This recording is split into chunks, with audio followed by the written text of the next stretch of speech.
Hey, this is Lori from the Buzzing Bee Collective. We've got some dry glasses here. And now I'm gonna show you guys how I cure them. How we bake them in the oven so that the paint is cured onto the glass.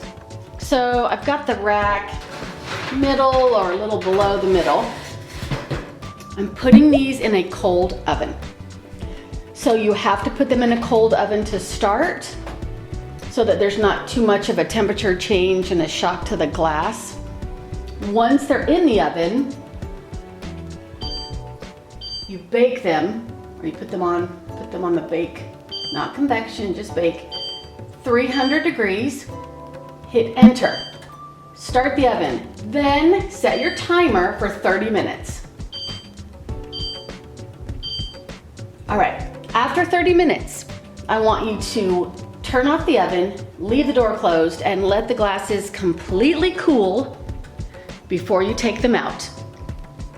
Then we will work on the next step after they've cooled, what we're gonna do after that.